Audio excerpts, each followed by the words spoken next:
everybody, it's me, Kathy Griffin, and I come to you today with the tale of two Harveys. Not just Harvey Weinstein, TMZ's Harvey Levin. So some of you may have seen a really vicious interview that my former boss, Andy Cohen, my boss of 10 years, did for TMZ. So TMZ is a blog and it's a guilty pleasure, and I get it. But unfortunately, it's really influential and a lot of people really believe it. So I woke up to this voicemail today on my phone. So for those of you that think, you know, I took the picture with the Trump mask and that thing's all over, it's not at all over. It's still going on, and in fact, it's gotten worse for me. So this is what I woke up to today. Hey Kathy, it's Harvey Levin. How are you? It's Friday afternoon.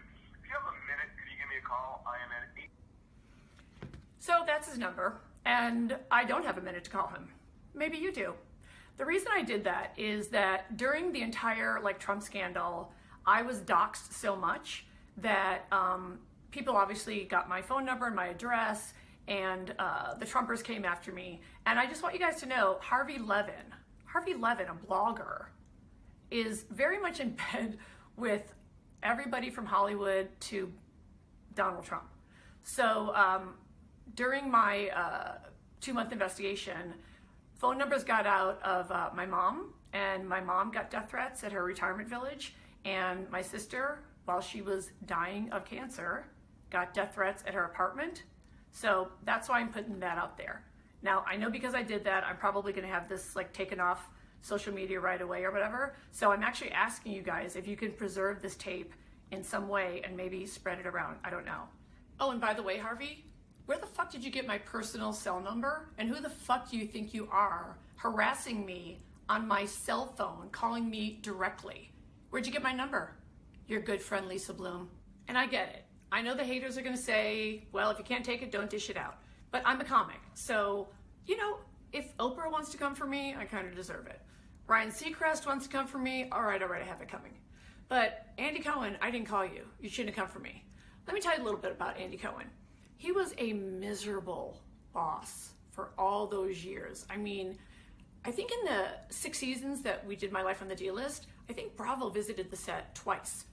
8 Emmy nominations, 2 wins. I mean, I don't know. I didn't know the whole time I was working there, I didn't know that Andy Cohen wanted to be me. For example, I hosted this award show one time called the A-List Awards. Actually, they did it twice. I didn't know Andy Cohen was on the red carpet trying to be funny, asking questions on BravoTV.com.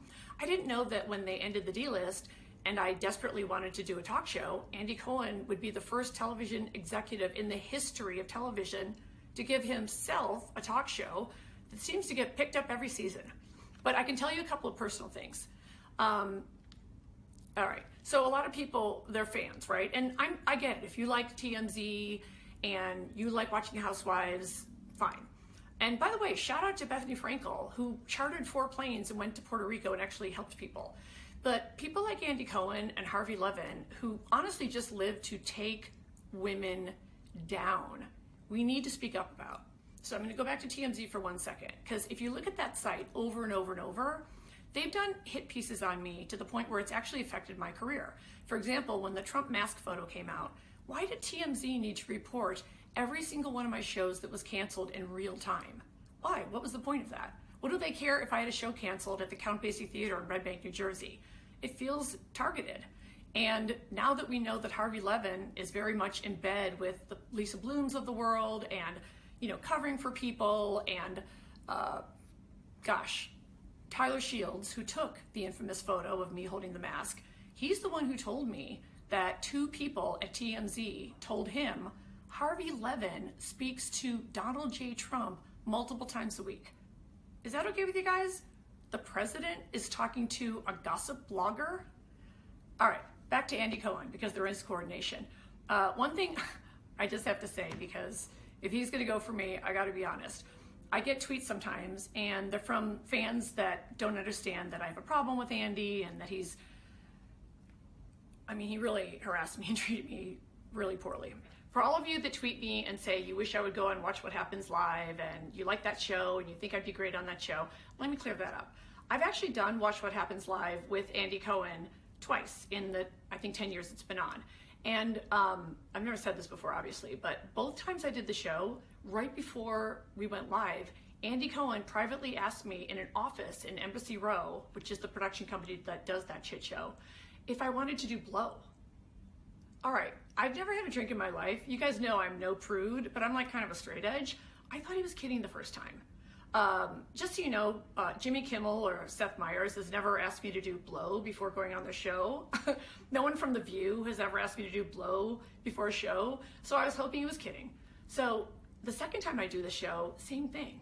So once again, we're alone in an office in Embassy Row, and he's like, "You want to do some coke?" And I'm thinking, he's serious. Like, so I know trust me, he's going to say he was kidding and everything.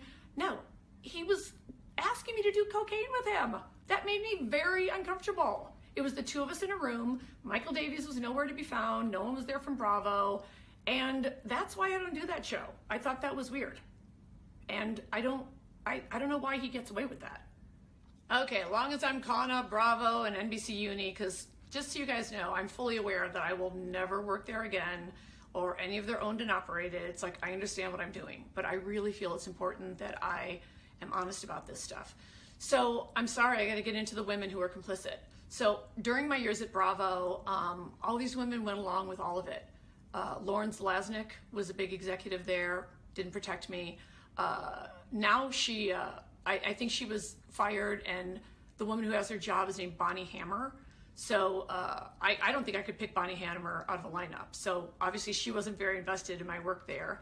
And then later on, when I went on to do Fashion Police, it was the same freaking group of people. Andy Cohen, Bonnie Hammer, Frances Barrick, and you guys know how that ended. A wall of shit fell on me after that experience too, because I left that show because I didn't feel like they were doing Joan Rivers' legacy right, and I didn't feel like I could do a good job there. So that, of course, blew up in my face because it was a coordinated attack. And I'm sorry, I have to call up these women like Fran Barrick, who was supposedly my executive.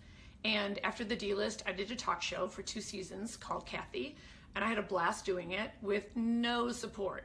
So Michael Davies was the producer, and he said the only way this show will get picked up is if I produce it, because they can't stand you and they like me. And I had a meeting with Frances Barrick in her office, and my then publicist Whitney Tancred, who was a friend, and she turned on me too, and that one just hurts on a personal level. And I said, well, Fran, you know, if we do a talk show, you're sure that Andy's not going to try to squash it? And she said, no, I mean, of course not. It'd be different, like Chelsea. I mean, I wish we had Chelsea. And I said, well, I did get you guys 2 Emmys. And she said, well, we got you 2 Emmys. So, by the way, you should know that when Andy Cohen is running around saying he doesn't know who I am, he actually has 2 Emmys from my life on the D-List as a producer. His are fake. Mine are real. And other women there, gosh, I'm sorry, but Amy Introcaso Davis, you didn't protect me. Jen Levy, you didn't protect me. They had never even done a special before my first special there. I delivered those specials, not for Chris Rock, Dave Chappelle, tens of 20s, millions of dollars, but like for a very, very low price that they never would have offered a guy. So I got to complain about this stuff. And these women need to do right by other women. All right, regarding TMZ, I know it's a guilty pleasure, but this is a deeply misogynistic website. And even if you look at their coverage of the Weinstein case, for example, I looked it up today, and the only thing they covered with Ashley Judd, think of how difficult it was for her to sit down with Diane Sawyer and tell her story. And TMZ runs a photo of her with her face looking contorted. That's it. Every time they cover women, it's always their cellulite, and the ageism is out of control with this guy, Harvey Levin. I mean, every picture of an actress over 40 and God forbid 50 is, you know, how hideous they are and how attractive they used to be. And, you know, this hurts me as a longtime ally of the LGBT community. Like, I don't know, Harvey Levin, have you ever done anything honorable ever? I've also canvassed door to door. And I have been an ally of the community long before you were out. So what do you do except tear women down and make a bunch of money? And your TV show is such bullshit because you act like you're part of this like multi-culti world, and you've got people of color and women of all shapes and sizes, And yet in our private conversations, you're no different than a straight up deplorable. Like, you are the gay male version of Kellyanne Conway. So you know the discussion that we had when I was hawking my book on your shit show, because when you're 56 years old and you're me and you don't have a television show, you will do just about anything to sell a book, even go on TMZ. And remember you pulling me aside and trying to like brainwash me into being a Trump fan, me of all people? And I tried to say, Harvey, you're a gay guy. You think Trump gives a shit about you? You think the Republican Party has a lot to offer gay men? How is that going? So I just want everyone to know, TMZ is very much in bed with this administration. Just look at it. If you don't believe me, just look at it. But the idea that Harvey Levin has like a vault in back with servers and dirt on everybody, like that's what you do, dude. That's what, I try to make people laugh. That's all I want to do. If you and Andy Cohen and all these other complicit bitches could just stop and just let me do my job, I just want to make people laugh, all right? So people should know that what you're going to do to me, because I know what you're going to do to me. You already called me. What was that for? Blackmail? A threat? You have an embarrassing tape on me? I ran out of fucks to give, Harvey. I don't give a fuck. Certainly about you or Andy Cohen, who seem to be lacking a skill set, if anyone hasn't noticed.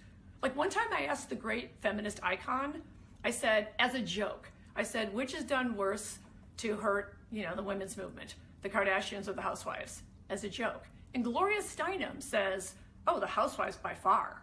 And I said, really, why? And she goes, well, at least on the Kardashians, they show interracial relationships. Yeah, look at all the shows on Bravo. It's middle-aged women pulling each other's hair out. That's not what we do, Andy, Harvey, your little besties.